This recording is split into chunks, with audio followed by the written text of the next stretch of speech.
My parents left me an empty parking lot and gave my sister a lavish villa. The stars are a great place to sleep.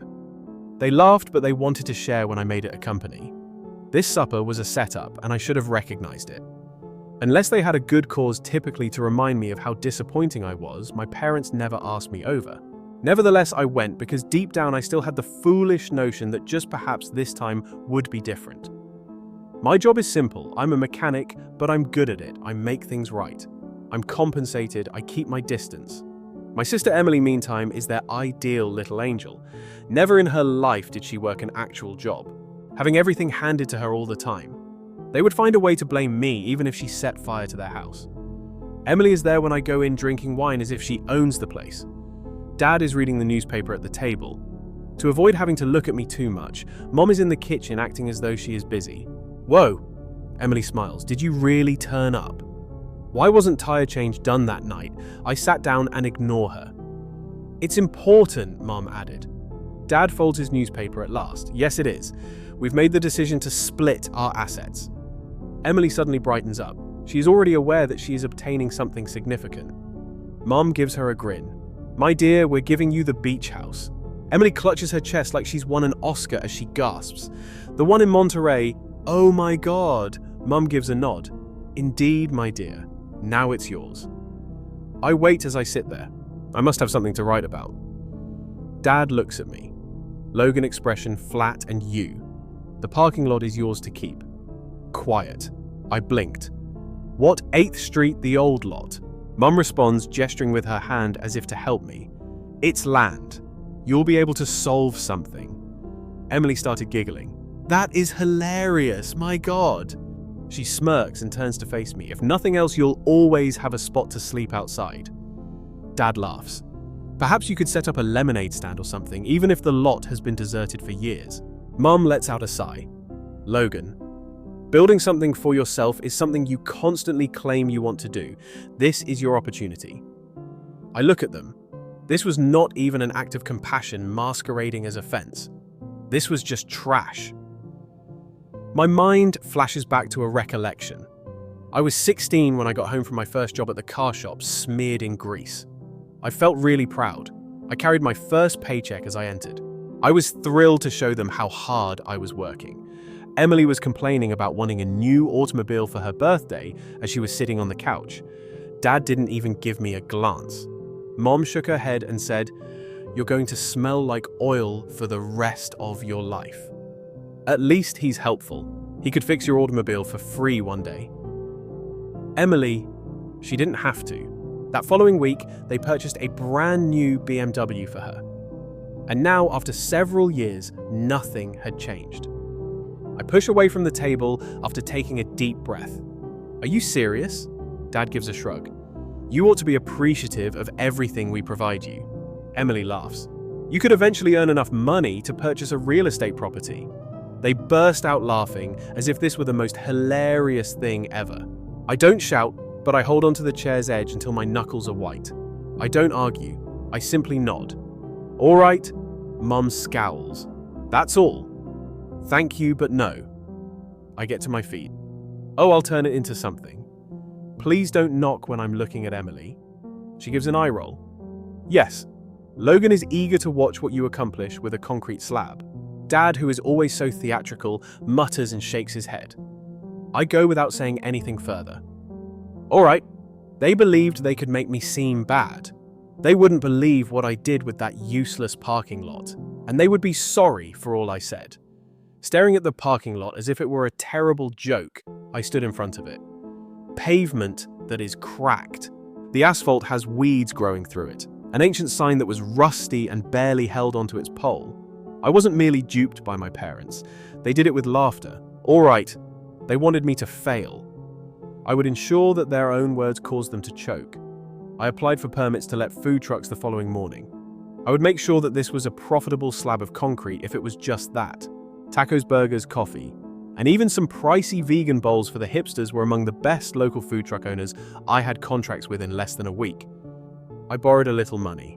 It came from my boss at the car shop, not a bank. The man who genuinely valued hard work. To make it seem more authentic, I used it to set up banners, music lights, and chairs. That pointless parking lot 3 weeks later. There were now lines around the block and a full-fledged food court with live music. At that point, the fun began. After a month or so, the location became well known on social media. I saw her mother. She arrived wearing her pricey coat, staring around as if she had just entered a landfill. She came over while I was looking through inventory. "What have you done then?" she remarked as she wrinkled her nose at the people eating. I didn't even give her a glance. "Yes, I made it work because you gave me garbage." She gave a sharp, unimpressed exhale. She said, "This isn't a real business." "Isn't it only a phase?" I chuckled. "A celebrity who earns more money than Emily did as an influencer." As if on cue, Emily turned the corner as her face twitched. Her typical arrogant expression vanished as she took in the scene and she came to a complete stop. "What the devil?" She lost her temper. "You transform this into something. This is a flea market." What I smiled. "We refer to it as a successful business." She laughed. "It's a joke. This isn't actual currency." I pointed around. "Yes. Why then do hundreds of people spend their fictitious money here each evening?" In fact, a few patrons clapped. Emily's cheeks flushed. "Mom, speak up," she complained. Mom cleared her throat. "We're just worried, Logan. This appears to be unstable." I arched an eyebrow. "Consistent, like the beach house you gave Emily for free, complete with furnishings." Emily interrupted abruptly. "This cannot be sold. This belongs to the family." I gave a little chuckle. "It's family property now, huh? That's amusing." When everyone was making fun of me. Family was not mentioned in the conversation, as I recall. She tightened her jaw. "This is unfair." She lost her temper. "This was not earned by you." I turned to her slowly. "Are you really telling me that?" Her confidence faltered as she crossed her arms. "Simply put, selling it would be a betrayal of the family. When you joked and threw it at me, I cocked my head. It wasn't treachery. Mom seemed to be trying to think of something to say. Then at last, she located it. "Well," she said cautiously, "given how well this company is doing, perhaps we ought to talk about partnering." I gazed at her. Then I burst out laughing so loud that some customers turned to watch. "Are you serious?" I inquired. "You disregarded me, embarrassed me, didn't give me anything, and now that I've turned it into something, do you want a piece?" Emily folded her arms. "Now it's family money." I stepped forward and gave her a direct look. "Your share has already been given to you," I said icily. "Accept it." They stood there like statues as I walked straight into my business, turning my back on them without saying another word. They believed they could shatter me, but I was only beginning. First, there was a phone call. My phone broke while I was in my office, a tiny repurposed shipping container on the outskirts of my successful food truck business. Mum. After a moment of staring at the screen, I hung up the phone. Another one, then another a minute later. I grinned. Something was needed by them. My food truck park was the town's most popular spot by this point. We had VIP areas, weekend events, live music, and influencers waiting in line. Suddenly, my family, who had previously laughed in my face, couldn't stop calling because I was earning more money in a month than I used to make in a year at the car shop. A few days later, I heard a voice that made my skin crawl while I was at the lot, supervising a delivery. "Logan." I spun around Emily. There she stood. She crossed her arms, but this time she didn't appear arrogant. She had a desperate expression. I arched an eyebrow. "In fact, you arrived at the parking lot. What has your vehicle broken down?" She gave a sharp exhale. "I must speak with you." I looked at my watch. I was given 5 minutes. "Make it matter." She swallowed her pride despite clenching her jaw. "The beach house must be sold." I blinked. "You boasted about the same beach house." She disregarded that. "Right now the market is garbage and I urgently need money." I grinned. "I'll guess.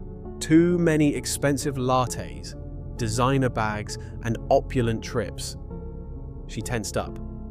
"It's not easy," she whispered. "Simply say you'll assist." I crossed my arms and leaned against a food truck. "Help, help." She paused. "Before I can even list it, I have to pay off debts totaling $200,000. I let out a whistle. Man, oh man, that's difficult. I turned back to my delivery and waved over the driver. "Anyway, I wish you luck." She grabbed my arm. "Are you serious? Do you possess the funds I pulled away?" "Oh, you can now ask for a loan because my business is legitimate." Her face turned red. Logan, we're family, I chuckled. Funny. Last time we talked, you told me I was a joke. Where's all that energy now? She opened her mouth, then closed it. I'll pay you back, she finally said, voice quieter. Please. I stared at her for a long moment. Then I leaned in and said no. Her eyes widened. No. I grinned. That's right. The same way you and Mum and Dad said no when I needed support. The same way you all laughed in my face. So no, Emily, I won't bail you out. She took a step back, actually shocked. Then her rage came flooding in. Are you serious? You're just going to let me fail? I shrugged. That's not my problem. And I walked away. But it wasn't over. A week later, I pulled into my lot and saw my parents standing there. Mom looked irritated. Dad simply appeared worn out. Logan. Mom got things started. We must speak. I let out a sigh. I'll guess. You're here to give me some common sense after Emily ran to you in tears. Mom's lips were pursed. This is a severe circumstance. At last, Dad said something. Son, we need your assistance. I arched an eyebrow. Son? Oh, I was a son once more. Mum sighed. Your father's company is struggling. We're having financial difficulties. I forced myself not to smile. I said, looking surprised, oh, do you mean that the family that gave me a piece of concrete and my sister a mansion is having trouble? Who would have predicted that Mum's nose wrinkled? Logan, stopped being such a baby. I cocked my head in a childlike manner, laughing in the face of someone who was having difficulty. Dad let out a moan. A lecture is not necessary. We require a loan. The golden moment was there. I gave my chin a rub. What is the amount Mum took a swallow? 500,000. In fact, I laughed. No, 500,000. Dad looked tired as he nodded. You've achieved success. You can afford it. I folded my arms. Oh, I'm successful now. Mom lost her temper. Logan, don't act like a brat. Your family is us. That lingered in the air. Then I grinned. Allow me to share a family story with you. I moved in closer. When you're struggling, your family doesn't make fun of you. One more step. You are not treated like a joke by your family. Furthermore, another family does not only appear when they are in need. Mum's face went white. Dad, I muttered. Please, Logan. I shook my head and let out a breath. Your decisions were your own. I pointed to my fortune, prosperity, and empire. I also made mine. Then I took a step back. I won't give you a dime. Mum let out a gasp. How unappreciative of you, I extended a hand. No, we're finished. I turned to leave. Logan, Dad gave a call. I hesitated. If you walk away from this, return. If I walk away, I said again. You mean that you left me alone? Quiet. I then gave a nod. I had that thought. I left them standing there after that. Part 2. My retaliation went beyond simply refusing. It was ensuring they witnessed my victory. I believed I was finished with them. I was very clear about myself. No funds, no assistance, no second chances. However, people like Emily and my parents don't take well to it. Indeed, they returned with a vengeance a few days later. It began modestly. Reviews on the internet. I noticed the first one while looking at my phone. Just 1 star. It's overrated here. The owner is extremely rude and the food is overpriced. Don't give it another star. I had a horrible experience. The entire place smells like trash and the staff lacks professionalism. And 1 more star. Don't help this company. The proprietor is an ungrateful, self-centered individual who has no regard for family. I laughed. Well done, Mum. Playing the victim was a habit of hers. She throws you under the bus first, then pretend to be the one who was hurt. In between gulps of her expensive wine, I could already see her sitting in the kitchen furiously typing out fictitious reviews. They didn't stop there, though. A city inspector arrived a few days later. Anonymous complaint, he said with a nearly ashamed expression. Your permits may not be up to code, according to someone. I gave a nod. I'll guess. A woman in her middle years and her pampered daughter. The man gave his head a scratch. I don't know who filed it, but I have a feeling you already do. I recognized the person. Then there was another complaint, this time about my seating area allegedly not having enough room. What about noise levels then? Then there's the food safety one. They were trying to bury me in legal red tape, drown me in fines. Their goal was to destroy my company before it could expand. Here's the problem though. I'm not that easy to break. Rather than giving up, I retaliated. I hired a lawyer. Every permit, every license, every single regulation was checked, rechecked, and locked down so tight that even the city inspector admitted there was nothing wrong. I doubled my marketing if they wanted to ruin my reputation. I drowned them out with positivity. I started running special events, giveaways, live performances. I reached out to local influencers, inviting them to VIP tasting nights. If they had previously thought I was a problem, I expanded. They were unaware of what was about to happen. I opened an outdoor beer garden by renting extra space next door.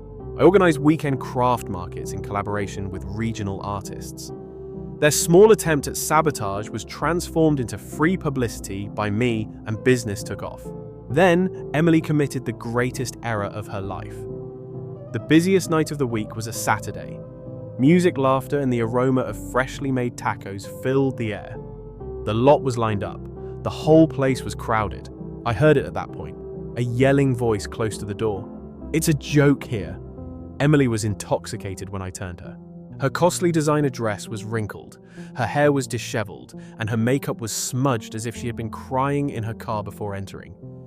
Mum grabbed her arm from right behind her. "Emily, put an end to this." Emily wasn't torn from her like this. "It's unbelievable that you believe you're superior to us." She let out a scream. "Take a look at yourself. You play businessman while working as a mechanic." Some patrons turned and took out their phones. I grinned. "Excellent." I spoke calmly as I approached her. "Go, Emily." She staggered over. "You believe that you are superior to us and that you are a big shot now," I grinned. "I don't need to consider it. I simply am." Anger twisted her face. "You are nothing. Nothing, then. Make a splash." I didn't even anticipate it. She had thrown a drink at me after stealing it from a random customer's table. A blast of icy beer struck my chest. The whole place fell silent. Two of my security officers tackled her to the ground a second later. Whispers and gasps sounded throughout the crowd. Mom let out a scream. "Release her, she's your sister." I turned to my head of security and brushed my drenched shirt. "Make a police call." Emily's horrified eyes grew wide. "What don't, Logan?" I lowered my voice and knelt down. There are repercussions for actions. After 10 minutes, the lot was filled with flashing red and blue lights. Mom went crazy. "The family name is being ruined by you." She let out a cry. All I could do was laugh. "You did that by yourself, lady." Emily sobbed and begged as she was placed in the back of the police car. She resembled me exactly as I did when I was humiliated by them years ago. I didn't care though, unlike them. Mum's voice wavered as she turned to face me. "Your sister is this. Take action." I fold my arms. "You mean you know the time you laughed in my face and gave me nothing?" For that, she had no response. I turned and started back toward my clients. "Oh, I made a call behind my back. I hope it is worth it to buy the beach house." After that, I returned to my successful business. Their goal was to see me fail. They were now able to witness my success up close. After Emily's arrest and drunken outburst, I assumed they would finally realize I was mistaken. Mom and Dad returned to my place of business a week later. They weren't arrogant this time. They didn't laugh. They had a desperate appearance. I noticed them hovering close to the entrance while I was in the middle of a meeting with my event planner. Uncomfortable and inappropriate. I had been the one who felt inferior to them for years. Never worthy, never sufficient. I was the one in charge now. After my meeting was over, I waited a little while longer before approaching. "Cross your arms behind your back," I said in a light-hearted manner. "I'll guess. Emily is too ashamed to confront me, so she sent you." Dad cleared his throat. "Logan, we must speak." I arched an eyebrow. "Oh, like the conversation we had when you gave Emily a mansion while laughing in my face and giving me a piece of trash." Mum's lips were pursed. I laughed. "This isn't about the past. Yes, it has to do with the past. Because you wouldn't be standing here pleading with me for assistance if you hadn't treated me like trash." Although her eye twitched, she made an effort to look composed. "We're having problems." I was already aware that Emily had used all of her credit cards in an effort to maintain appearances. She had refinanced her beach house 3 times to finance her lifestyle as an influencer, putting it in danger of going into foreclosure. And because of the economic downturn, Dad's company was losing money, and his reliable business associates abandoned him. I was now the only thing keeping them afloat as they sank. Dad let out a breath. "Logan, we are related. Family members also support one another." I started laughing. "It's very wealthy. When you betrayed me, you showed no concern for family. All of a sudden, family comes into play when you're broke." Mum tensed. "You've got plenty to assist us. Why are you being so spiteful?" I stepped closer, lowering my voice. "Spiteful? Oh no. Spiteful would be me buying your house just to kick you out of it." They widened their eyes. Dad's face went white. "You wouldn't." Why wouldn't I smirk? Because here's the thing. This was the moment I had been anticipating since Emily's breakdown. Following their small-scale acts of sabotage, they would come crawling, I knew. As they were busy drowning in debt, I devised a contingency plan. I had been expanding and purchasing real estate. And you know what? Their childhood home. I had purchased it after the bank put it up for sale. Mum's face turned pale. "No," she muttered. "You're telling lies." I displayed the email confirmation after taking out my phone and scrolling through it. Logan read, "Purchase of a new property confirmed." The hands trembled. He croaked, "You bought our house." I cocked my head. "You mean that I no longer lived in the house you told me was my home? You allowed Emily to treat me like trash in that instance." Mum took hold of my arm. "Logan, please, we'll do anything. Don't take us home, please." I withdrew. "You now know what it's like to have something torn away." I was unconcerned when she began to cry. Then the last blow. I inhaled deeply as I glanced between them. "What do you know?" slowly I said. "I'm not cold. I'll give the house to you." Mum let out a gasp. "You will." Dad breathed a tremulous sigh of relief. I grinned. "Yes, on one stipulation." Both of them gave frantic nods. "Or anything, taking a pen and paper out of my pocket, I prepared a contract beforehand. Although I own it, I'll let you live there, and you'll give me my rent each and every month. There are no delays." Mom's mouth fell open. "You can't be serious, Logan." I leaned closer. "Well, I'm being very serious." Dad took a deep breath. "What is the amount I specified my price?" It was elevated, incredibly high. Fair enough for the market, but high enough that each month they would be affected. Mom's expression turned horrified. She spat. "You're charging us to live in our own home." "No," I said, smiling. "You have to pay me to live in my house. Quiet." Dad let out a breath. "We have no other option, do we?" I gave a shrug. "You do, of course. The town is full of inexpensive motels." Mom knew she had lost, but she still gave me a glare. Dad signed the agreement slowly and with shaking hands. Mom grabbed the pen and dug so deeply into the paper that I was afraid she would tear it. I took the contract, when they were done, folded it up neatly and put it in my pocket. "It's a pleasure working with you." They stood there while I turned. Dad rubbed his temples and sagged against the wall. Mum wiped away her tears. A mask of sheer humiliation covered her face. They had ridiculed me, laughed at me, and treated me as if I were nothing all their lives. I now own their house. I own them. I own their future. And I grinned as I returned to my business. They assumed I would be insignificant. They had nothing now, and I had everything. Story 2. A brunch with the family. Immediately after announcing that they would use my brother's large credit debt to be paid off with Grandpa's inheritance, they toasted to family unity. My brother whispered while I maintained a neutral expression. "It's unlikely that you have much left to offer." "If you say so," I replied, stirring my coffee. They were planning loudly how to use what was left to renovate his house. I looked at my bank app. 11 weeks after I opened the trust fund, it was already locked, if you say so. As the sound of glasses clinking reverberated throughout the brunch table, I whispered, stirring my coffee, holding up his mimosa as though it meant something the father of family unity toasted. Everyone chuckled. My brother smiled. As if moved by the moment, my mother dabbed the corner of her eye. "Oneness, yes. If by unity you mean declaring in front of me that Alex's $82,000 credit card debt will be paid off with Grandpa's inheritance, they informed me that we would divide that same inheritance equally. I said nothing at all. I didn't flinch or argue. My family taught me that. Sometimes it's helpful to assume that silence means agreement. Alex leaned in my direction, lowering his voice just enough to give the impression that he was sensitive to nuance. You most likely have little left to offer. His smile was poisonous and sugary. I didn't raise my eyes, simply continued to stir the same cold coffee that I had no intention of drinking. If you say so, calmly I said, his self-satisfied smile. He understood what I meant, so it faltered only a moment. Or, as they resumed their planning, he had a suspicion about how to use the remaining funds from Grandpa's estate to update Alex's condo.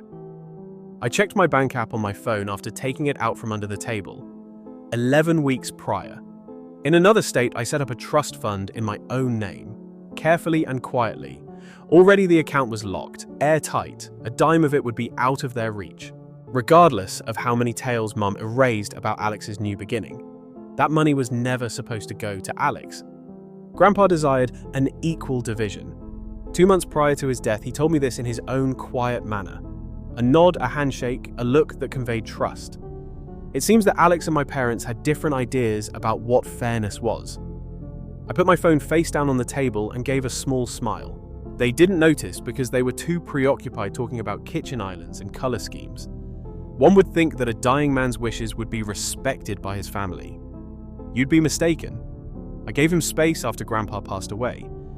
I assumed that, like in movies, grief would unite us. Instead, I received silence.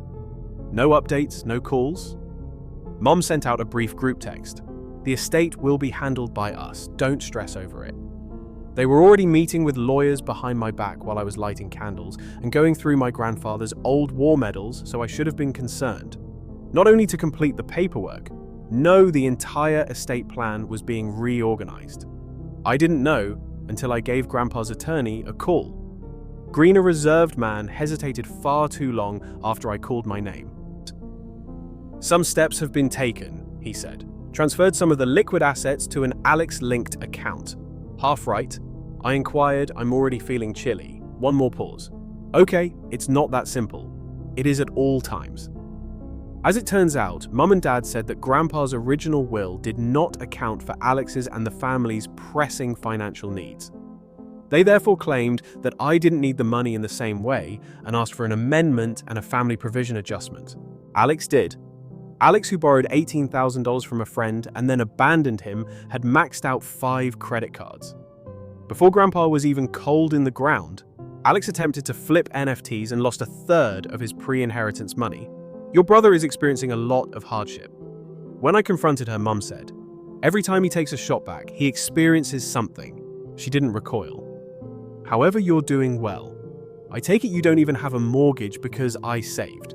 Since I had a plan. Because I didn't stake my life on prayer and pyramid schemes. I had a meeting with my own attorney that week. Not a family friend, but a real one. 6 months prior to his passing, I showed him the trust documents that my grandfather and I had drafted. Those that called for equal division rather than proportional or needs-based equality. After reading them and looking up, he said a single sentence that made everything clear to me. It would be grave legal misconduct if they transferred any money before the probate closed. 3 weeks prior to the will being settled, I had proof. 2 sizable withdrawals were made by Alex from Grandpa's personal account. Together they came to almost $29,000. One was marked consulting fees, and the other was just Alex J. reimbursement. Grandpa and Mum were the only ones with access to the account, so she either allowed him to access it or ignored him. Every statement was printed by me, filed a quiet report with the estate court just in case, took it to a notary and locked it in a folder. And I remained silent. I acted as the obedient son. I gave Branches a nod. Thank you, I said. I even assisted Alex in selecting tile samples for his impending renovation, when my mother gave me leftovers, knowing that my half of the inheritance would be used to cover the cost. Then, amid mimosas, lilacs, and a performative family called Joy at a laid-back Sunday brunch in my parents' backyard, Dad raised his glass and recited the motto, family unity and support each other no matter what. I grinned as well. You probably don't have much left to give, Alex said in a whisper as he bent over. I almost burst out laughing at him. In addition to the irony, I had already transferred my portion to an unchangeable, unbreakable trust. Untouchable, out of sight and out of reach. The part that still wakes me up at night, though, is this. The inheritance wasn't the end of it. After that brunch 2 days later, one of the loan officers called me. A pleasant woman inquired as to whether I was reapplying for the line of credit of $50,000 that I had allegedly requested last month. I hadn't. I went cold. Requested the documents from her. She sent it by email. My name, address, social media account, and even digital signature were all included. A scanned utility bill that shows both Alex's and my names on the same account is forwarded and attached. A busy bank processor's view of a poorly photoshopped fake butt. Okay, I discovered then that Alex had attempted to obtain a loan in my name. I gave him a call right away. No salutations. You attempted to use my name to obtain a loan. Quiet. That wasn't the case back then. Oh, how was it then? It was only short-lived. Prior to the inspection, I had to finish the last of the renovations. Your credit is better. I intended to repay it. I ended the call. My phone rang once more a minute later. Mom, sweetheart, she began. When she's going to gaslight someone, she uses that voice. I heard what happened from Alex. It may not look good, but he was in a desperate situation. He's been under a lot of stress, you know. It wasn't his intention. You were aware. I am he. Well, I didn't think of it, but however you allowed it to occur. Quiet. Then, as though she hadn't just acknowledged that she had allowed her own son to be defrauded financially. Why are you being so hard? She said. You already have so much. The final thread broke at that point, since she was correct. Yes, I had something. Not only legal documents, not just savings. I had power. And at last, I was prepared to put it to use. I entered the dining room 3 weeks later as though I were merely a prop in their game. I was invited to a celebratory dinner by Alex. Using what remained of Grandpa's inheritance, they had finally completed remodeling the house. Dad was already seated at the head of the table, sipping red wine like a Roman senator, while Mom insisted on preparing her famous roast. The dining table shone brightly. Behind them, shiny new granite countertops gleamed. Alex was sporting that same arrogant expression he always wore when he believed he had won, along with a new haircut. I sat quietly and peacefully until dessert. I pushed my plate back and remarked, "That chocolate tart is amazing. It nearly makes up for the grave wrongdoing you committed." The room went cold. Mum clattered her fork. Alex blinked, astonished. Halfway to his mouth, Dad glanced up at the wine glass. "Just what did you say?" His voice was low as he asked. Sliding the folder onto the table, I repeated what I had said. This nearly compensates for the state's meddling and the unlawful use of my identity. What are you discussing? With a nervous laugh, Alex said, "I'm referring to the fraudulent loan application that you filed in my name," I answered. Calm as a surgeon. The $29,000 you took out of Grandpa's personal account prior to probate closing the fictitious utility bill you used as proof of address, and how Mum and Dad paid for it. "No," Mum's voice was already rising with panic. "There is a miscommunication here." I tapped on the pages as I opened the folder. The loan application is attached. This is the bank's fraud department's forgery report. The notarized statement from Grandpa's attorney, Mr. Green, is attached. This is the estate judge's response confirming your adjustments were illegal, I said, passing over a printed email. Alex went white. His forehead began to perspire. Dad sipped his glass more slowly than normal. I went on, "I could go to the police. You would have to deal with wire fraud, misappropriation of estate funds, and unlawful use of my personal information. If this is formally investigated, there may be severe repercussions." "Are you serious?" Alex whispered. "I wanted to give you one last gift, so I haven't done it yet." They gave me a wide-eyed stare. "My quiet, in return for yours." I slowly pushed my chair back as I stood up. "By signing a legal release, you will give up any future claims to your grandfather's property. Whatever remains in that account will be refunded. How about you?" I turned to my parents, "and they will write a statement admitting your part in making that fraud possible." "What if we don't?" Dad inquired. I grinned. "The courts, your HOA, your golf buddies, and everyone else in your idyllic little suburban bubble will then make the final decision." Mum put her hand over her mouth. "You wouldn't. Do you think I'm not interested anymore?" I yelled, raising my voice. When you let your son try to steal from me twice and accuse me of making a big deal out of it, do you really think I care about keeping the family name intact? Mum said. Please. As the tears began to fall, we were unaware of its severity. All we wanted to do was assist him. No, I replied. Your intention was to bury it. At all costs, you wanted to keep Alex safe, even though it meant avoiding me. When Dad did speak, it was in a weary tone. Your point has been made.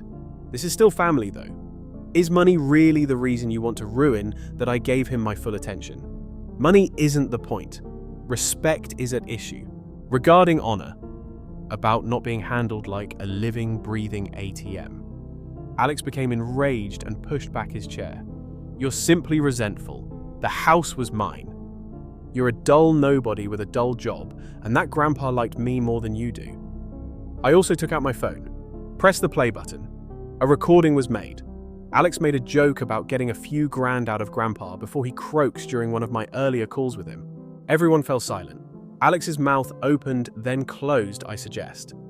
Silently, I said, you call your lawyer first thing tomorrow because this is me being nice. I walked out, left them there, shattered, ashen, silent. The next day I got a call from Dad. We'll sign, he said. No anger, just defeat.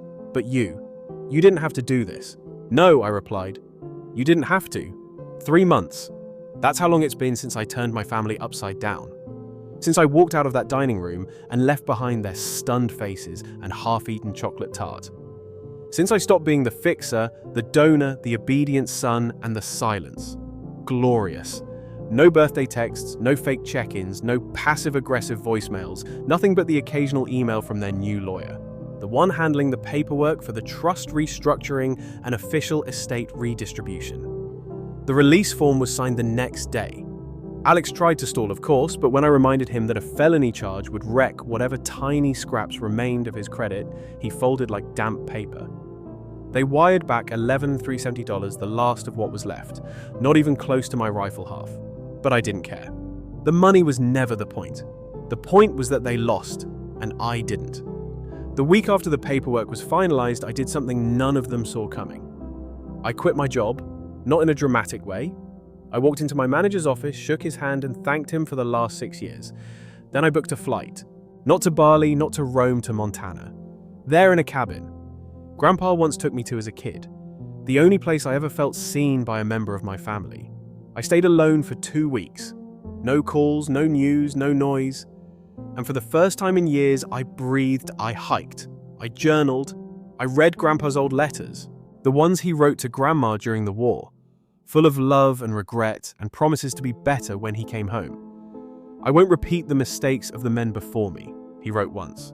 Too bad his son didn't read that part when I returned. Something had shifted. My walk was lighter, my voice was clearer, I had lost my anger. I was conscious. The call began at that point. For Mum first, I thought maybe we could talk honey. Only the two of us. I didn't answer. Next from Dad. You are missed. Is it possible for us to have lunch together? I texted just once. No, but Alex's was the one that almost made me laugh. Although we got heated, we're still family, right, bro? Can we at least have a conversation? I took a screenshot of it. It was filed alongside the falsified loan documents, just in case. The story didn't end there. After 2 weeks, I received a message from an unfamiliar person. Melissa, Alex's former partner, the mother of both of his children. Only twice had we met. She was hardly in my memory, however, the message. I wanted to express my gratitude for taking the initiative when no one else in your family was willing to. How long I've been waiting for someone to hold him responsible is beyond you. In the end, we spoke for an hour. She informed me about Alex's depletion of their joint accounts, his deception of the courts during their custody dispute, and my parents' repeated cover-ups for him. You believe they only took advantage of your money. I said, she said, make an emotional effort. Grandma claims that Daddy didn't mean it, so try to watch your son cry. Shaking, I hung up. With clarity, not with rage. It wasn't just me, they were painful. That realization wasn't unique to me, I gained power from it. I began establishing new limits with everyone, not just with them. More unpaid favors are over. No more love-shamed guilt trips. No more partial allegiance. My home therapist bank and phone number have all changed. The Montana cabin. I paid cash for it in silence. to make it difficult for anyone to track it down, put it under an LLC. My escape route. In case it ever felt like the city was too noisy again. After that, something unexpected occurred. I received a package. Not a word. Grandpa's old pocket watch was just a tiny velvet box, the one I believed to be gone. No address for return. I knew it was Dad though, his method of expressing regret without using words, his method of requesting another chance. Since the message I'd already sent was louder than any watch or letter could ever be, I chose not to reply. When the shovel breaks, you don't get to bury someone in guilt and then beg for forgiveness. I've changed since my family divided up my future while I was sitting quietly at the brunch table feigning to sip cold coffee. The man who said no and meant it was me. And that's sufficient for the first time in my life. Every family, so the saying goes, has secrets. However, mine didn't bother to conceal theirs. Like badges, they wore them. Explanations for treachery, justifications for exploitation, excuses for treating me like a human ATM with no overdraft protection. What they failed to anticipate, what the quiet person never expects, the trustworthy one, that person who fixes everything, is that I would become conscious, that I wouldn't simply leave, that I permanently left. I also didn't turn around, because this is the reality, the ultimate betrayal. Alex was using a fake name, wasn't he? It wasn't even the loan application, with the fictitious utility bill that my parents were using to transfer Grandpa's funds. The realization that they only ever loved me for what I gave and never for who I was the last betrayal. And more than anything else, that realization broke my heart. Because I thought that one day they would notice, so I spent years going above and beyond. They would thank me one day. One day they would simply say, "You matter," and stop taking. That day never materialized. I therefore created it for myself. Now 6 months have passed. It's been 6 months since I broke the illusion and truly said no. Because I destroyed the illusion that I had an unknowable, irreversible debt to my family. And after I stopped bleeding for them, you know what happened. I recovered. Grandpa loved the cabin in Montana which I purchased, paid in full, with the remnants of what they were unable to take. My phone number has been updated. Banks were moved. I updated my emergency contacts. Every thread they used to draw me back in was cut off. Naturally, they made contact. Guilt came first. Families don't treat one another like this, then falsify the information to make me uneasy. All we wanted to do was assist your brother. Threats follow. When we're gone, you'll regret this. And lastly, desperation. Just talk to us, please. I had heard it all before, though. Dozens of times. The same emotional pressure show, but with different costumes. I didn't purchase a ticket this time. Not even the curtain was opened by me. And when the noise subsided, an odd thing occurred. I began to hear myself. Not the one they constructed. The egoless, well-off, emotionally detached son. No, I discovered the unapologetic version that laughed. That didn't feel bad about admitting they were exhausted while reading books at dawn. That eliminated the need to prepare for a phone call, demanding money, and created coffee and silence. I began going to therapy. Actual therapy. Not buddy therapy or vintage. My mum's voice always made me cringe when she said, "I just think the way my dad's silence meant disappointment." I said, digging into the scars. I discovered that Alex's amusement always came at the expense of someone else, which is why his laughter made me sick. I unpacked everything. It was no longer mine to carry, so I threw it away. Dad wrote me a handwritten letter last week. 5 pages, no justifications, not a single denial. I was completely stopped by a single sentence. "I'm not asking for forgiveness. All I want is for you to be free at last." I put the folded letter in a drawer, not because I'm forgiving of him, not just yet, but because he saw it at last. What I rebuilt without them, what they broke, and what they stole. I met someone a month ago, not in a romantic sense, not just yet. It remains a landmine. I'm getting better at treading carefully, but a good person. Someone who was unaware of my bank account baggage or family. Someone who said, looking me in the eye, "You appear to be grounded, like a time-efficient person." And since it was true, I grinned. I'm not waiting to be selected for the first time in my adult life. I'm not trying out for love by making sacrifices. Through unsaid grudges and Venmo transfers, I'm not demonstrating my value. All I'm doing is living.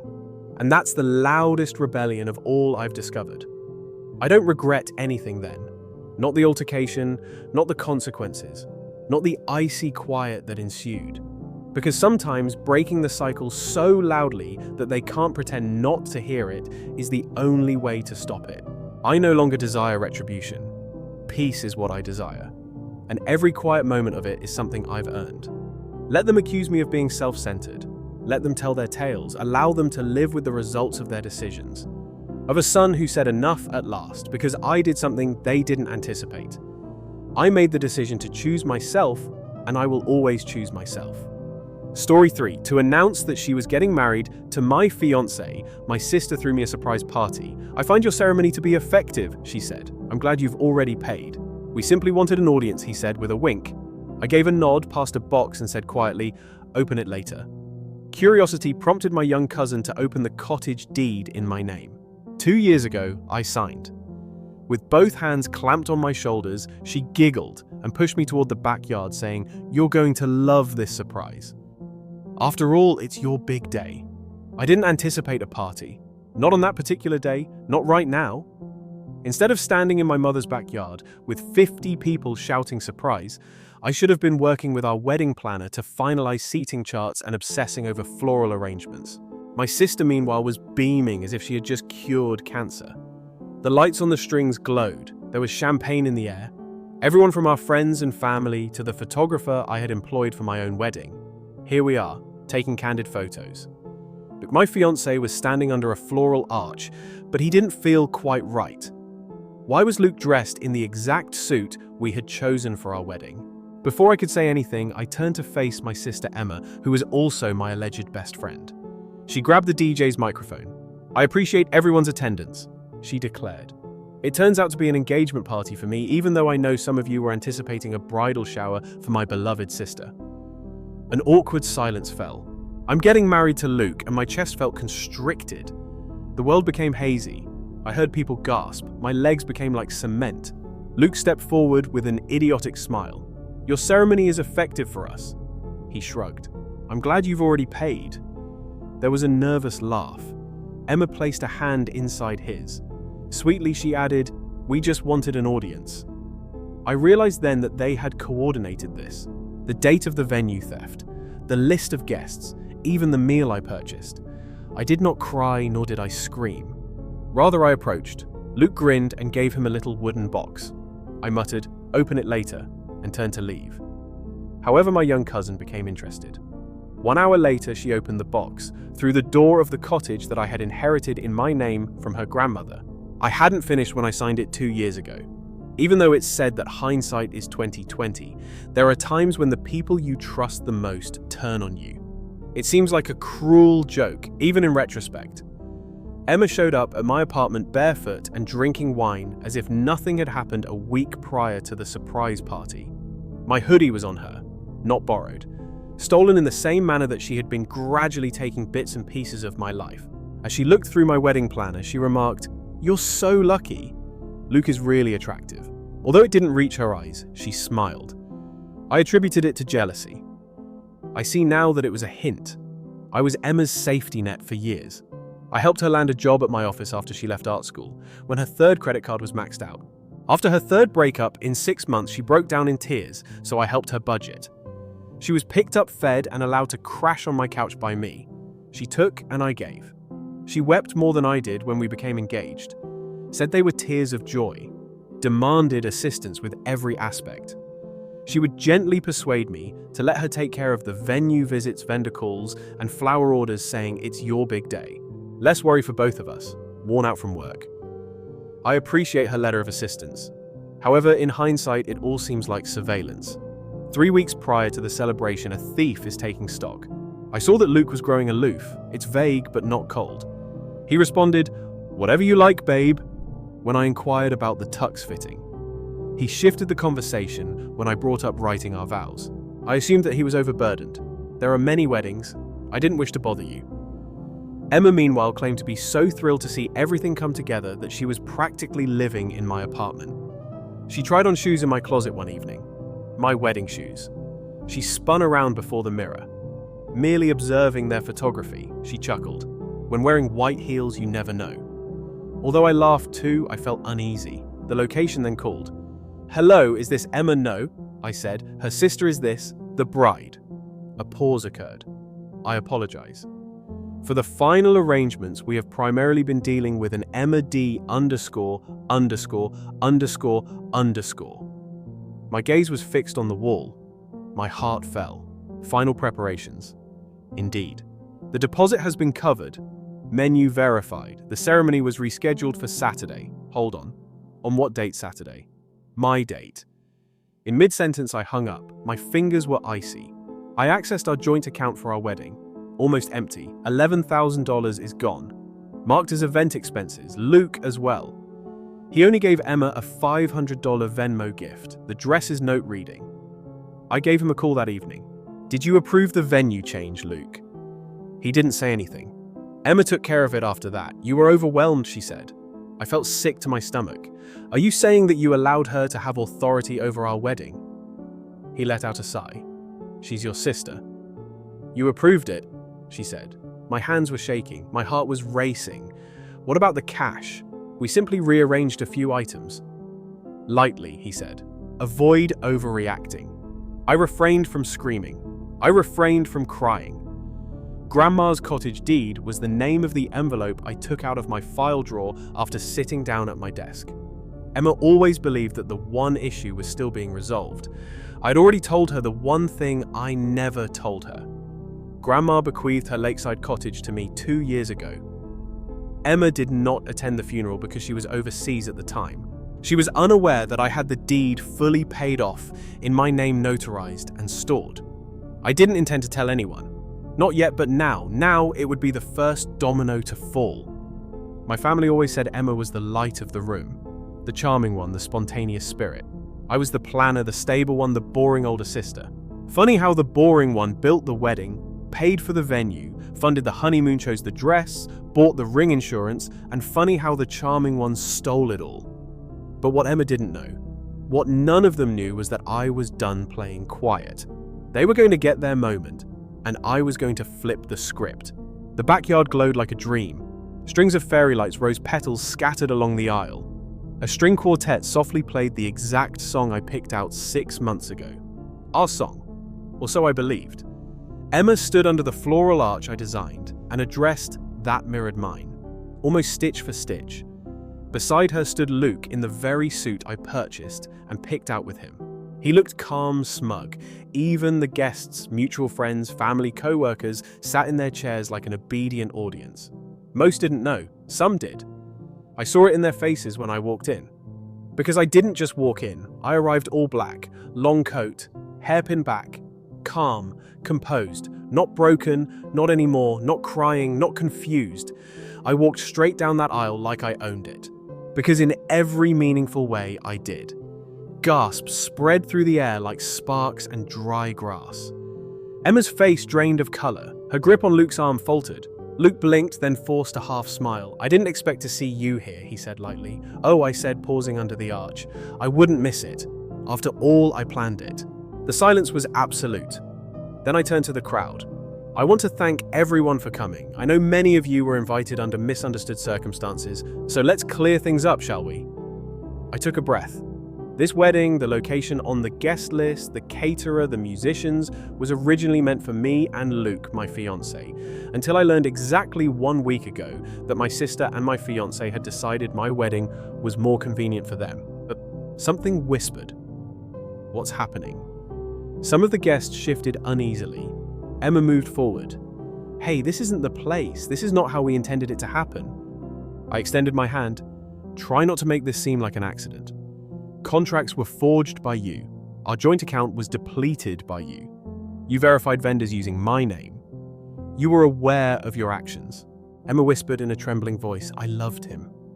"The thought of stealing something that wasn't yours appeals to you," I said icily. As though he were the victim, Luke let out a sigh. "See, we really didn't want to hurt you. All we wanted was happiness." I laughed, not in a nice way. "I said you wanted an audience. You desired a location. However, you have only constructed a stage set. Rent flowers and hollow walls." Then, I extracted a slim black box from my coat pocket. I gave it to Luke. Later open it. Or let someone else do it, I said quietly. In any case, you now own it. Emma's eyes narrowed. What's inside that box? I grinned. Evidence. Then I turned back to the audience. I inherited my grandmother's cottage. My voice rose as I spoke. A few of you have visited that place. White shutters on the lake house. Emma had always desired it. It wasn't in probate despite what she told people. I produced the deed, a folded document, and held it up. The deed has been in my name for the past 2 years. The taxes were paid by me. I made renovations. I remained silent because I foolishly believed that family would respect personal space. I was mistaken. I looked back at Emma. It's officially mine as of this morning. Paid taxes. The deed was refiled. And you know what? You're not welcome. Another gasp. One visitor even gave a clumsy clap before halting. Emma's hands trembled. You're humiliating me with all of this. No, I replied. That's what you did. All I'm doing is checking that the credits roll correctly. A framed picture of me and my grandmother at the cottage, standing in front of the sold sign behind it, was inside the box that Luke had opened. The deed was dated, notarized, observed. He turned pale. You got it from her, he whispered. Yes, I replied. It is now the only aspect of my life that you will never touch. I then looked at my parents. My mum appeared stunned. My dad averted his eyes from me. You were aware, did I say that quietly? Mum blinked. We believed it to be merely a gesture. You were too overwhelmed to continue planning, Emma said. We did not wish to get involved. I moved forward slowly. You applauded as you saw your older daughter publicly erased. My dad got up. This is sufficient. This is becoming a spectacle because of you. Oh, Dad, I said, laughing dryly. It was quite a show. All I'm doing is improving the script. Emma came running toward me, her voice trembling. Do you believe that this elevates you above me, that the victim is you? Everything was always yours. The approval, the job, the grades. And I was yours. I lost my temper. You had my patience, my protection, and my assistance. You simply didn't want me to be successful. You desired my position. Luke moved forward in an attempt to seize her wrist. Perhaps we ought to just let them finish, I said. Give it to her. Emma. I said, my voice eerily calm now. No man was stolen by you. My time was stolen by you. My decisions, my faith. And you tossed it like confetti into the crowd. She started to say something, but by the time I got to the lawn's edge, I had already started to leave. With everyone watching, I made one final turn around. I said, enjoy the show, because it will only remember who had the blueprint when this falls apart. After that, I entered the night. No regrets, no tears, nothing but quiet behind me until a tiny, quiet voice yelled. My little cousin was the one, the same person who, when no one else did, would always draw cards for me on my birthday. She whispered that you were the real bride. Yes, I said with a smile.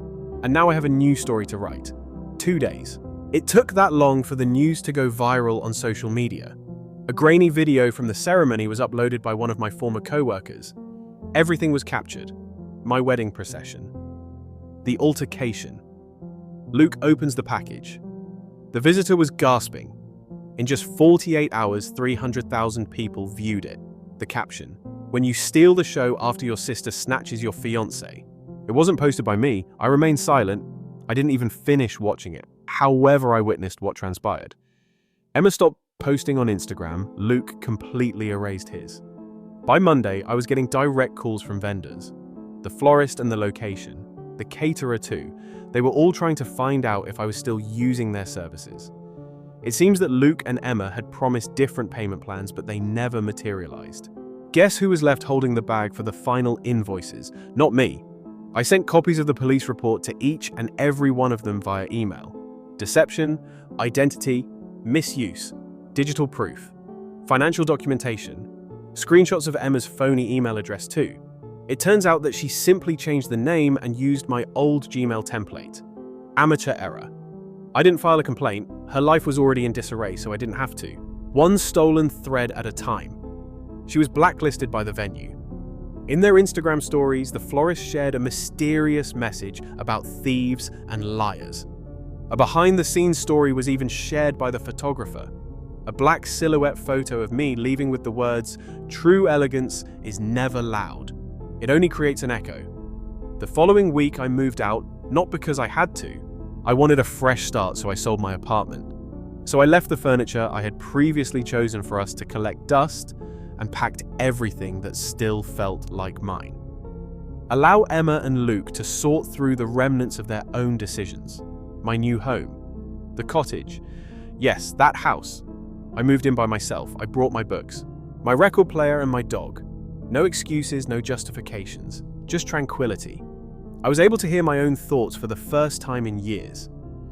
You know what I discovered too? I wasn't depressed. I had freedom. I stopped spending my mornings checking other people's calendars and organizing their breakfasts.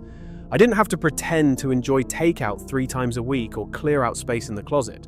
I didn't need to defend my happiness or strive for perfection. I was rebuilding from strength, not from the ground up. Emma made 3 attempts to call. She texted me once, but I didn't respond. Could we please have a conversation? I removed it. One evening, she even appeared at the cottage, standing outside the gate with a sorrowful expression as if she had been abandoned at the altar. She said, "I didn't intend for it to get that far." I stood on the porch and gazed at her. "Did you practice it? You printed invitations and wore white," I said. I interrupted her as she opened her mouth. "No, you didn't fall. You left," I said, thinking I would catch you as I always did. She blinked. "I won't, though." I spoke quietly. "Not now." I went inside and locked the door after that. She has not returned. My folks. Oh, they made an effort to mediate. "She's your sister according to the voicemail my dad left me. You only receive 1. I emailed him a picture of the fake invoices. He didn't respond. My mother sent me a lengthy email, sentimental, dramatic about how this wasn't really Emma's fault and about family forgiveness. I answered in a single sentence. "It is not the rain's fault if you cause a storm and someone gets wet." Since then, I've heard from other people, but not from them. 2 cousins made contact. For applauding at the wedding, one expressed regret. I received a bouquet from another. I initially ordered the kind out for myself, claimed that she wanted to send something that was rightfully mine. I was promoted by my boss at work. It seems that being able to stand your ground in a public dispute with dignity can lead to crisis management. Who could have known I sought therapy in order to improve my walls, not because I was broken? Limitations. I buried parts of myself for other people not to keep them out. Like my peace, my creativity, and my ambition. I went back to painting. When Luke said, "It's kind of a messy hobby, isn't it?" I stopped. I now display my artwork on the walls of the cottage, and it looks stunning. I had dinner last week with an old friend I hadn't seen since college. We laughed like we were teenagers again and chatted for hours. "I always knew you were," he said softly as he led me to my car at the end. "No," I grinned. I simply had no idea how powerful it was. "That's what they don't tell you about being betrayed," I said. At first it feels like fire, burning wild. However, once the smoke clears, you can see your true self. The flame, not the shadow, not the sister, not the planner. And my fear of burning is over. I never received a sincere apology. Not from Emma. Luke didn't say that. My parents did not applaud when my future was taken away in front of a live audience, but since I no longer required authorization to exist, I didn't require one. The previous version of myself would have pleaded for forgiveness. She would have ordered tea, sat across from me in a cafe, and tried to work things out. "I just want to understand why that girl is gone," she would have said to Luke. After that betrayal, the old me vanished, and I made the decision to rebuild what had grown in her stead. Someone who doesn't request resolution. It is written by her. The social media storm took weeks to subside following the wedding. Everybody had a viewpoint. Strangers and friends. Even colleagues who had previously hardly spoken to me. I am referred to as cold by some. Why subject them to such humiliation? I was a hero according to others. You did it with honor. I didn't give a damn. Because there was only one fact that mattered. For the first time, I was living for myself. Not for approval from Emma. Not for Luke's flimsy pride, not to win over the family, encased in deception. Only me. And this is what transpired after I ultimately made that decision. I severed the final financial link. I sold everything Luke and I owned together. even the ones I purchased and used only to clean my hands. Every coffee catch-up I declined. Emma made an effort to start the conversation. Thinking the receptionist wouldn't recognize her, she once attempted to show up at my new job. She was mistaken. She was escorted out by me. My parents wrote me a lengthy, remorseful letter that was misinterpreted and full of you. Emma also made mistakes. But you have too. I returned it with one sticky note on top, unopened. Respect does not pass down through families. It is not inherited. You deserve it. I did more than just cause rifts. At the cottage, I constructed new cities. I made plants, literally. Raised garden beds, a handcrafted bird feeder, and a patio swing. One of the guest rooms was even painted by me. Emerald green, brave and unrepentant, similar to me. I began accepting things that made me uncomfortable. Yes, traveling alone is possible. I finally went to Portugal for 3 weeks, something I had put off for years, because Luke disliked flying. To new friendships indeed, ones that depended on a genuine bond rather than a common past or blood. Indeed, to myself. I kept shelving that person to make other people feel at ease. I received a message from an unknown woman one evening in the middle of autumn. Claire was her name.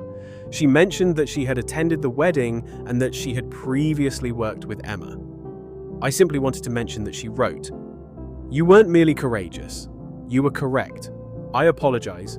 I witnessed what they did. I left a toxic engagement because of you. Thank you. More than anything my own sister ever said that message helped me. It made me realize that sometimes the fallout isn't destruction, but rather guidance. Furthermore, stealing your chapter doesn't mean the end of the story. When you return the pen, it starts." 6 months later, I published my first essay, which was a memoir. It spread like wildfire. People referred to it as a boundary builder manifesto. A literary agent contacted me. I'm currently writing a book about women who reject not only betrayal, but also the roles they were compelled to play. I am no longer the disgraced bride. It was me who made a career change out of stealing at a wedding. If Emma's fairy tale ending survives, she can keep it. Luke can fulfill his rehashed pledges. Retaliation doesn't interest me because peace and an apology are not as loud as success. The loudest silence is that of peace. You do not inherit it. You deserve it. I did more than just cause rifts. At the cottage, I constructed new cities. I made plants, literally. Raised garden beds, a handcrafted bird feeder, and a patio swing. One of the guest rooms was even painted by me. Emerald green, brave and unrepentant. Similar to me. I began accepting things that made me uncomfortable.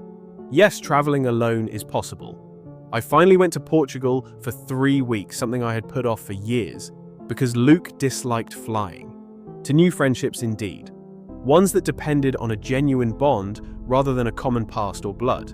Indeed, to myself, I kept shelving that person to make other people feel at ease. I received a message from an unknown woman one evening in the middle of autumn. Claire was her name. She mentioned that she had attended the wedding and that she had previously worked with Emma. I simply wanted to mention that she wrote, "You weren't merely courageous. You were correct. I apologize. I witnessed what they did. I left a toxic engagement because of you. Thank you. More than anything, my own sister ever said that message helped me. It made me realize that sometimes the fallout isn't destruction, but rather guidance. Furthermore, stealing your chapter doesn't mean the end of the story. When you return the pen, it starts." 6 months later, I published my first essay, which was a memoir. It spread like wildfire. People referred to it as a boundary builder manifesto. A literary agent contacted me. I'm currently writing a book about women who reject not only betrayal, but also the roles they were compelled to play. I am no longer the disgraced bride. It was me who made a career change out of stealing at a wedding. If Emma's fairy tale ending survives, she can keep it. Luke can fulfill his rehashed pledges. Retaliation doesn't interest me because peace and an apology are not as loud as success. The loudest silence is that of peace.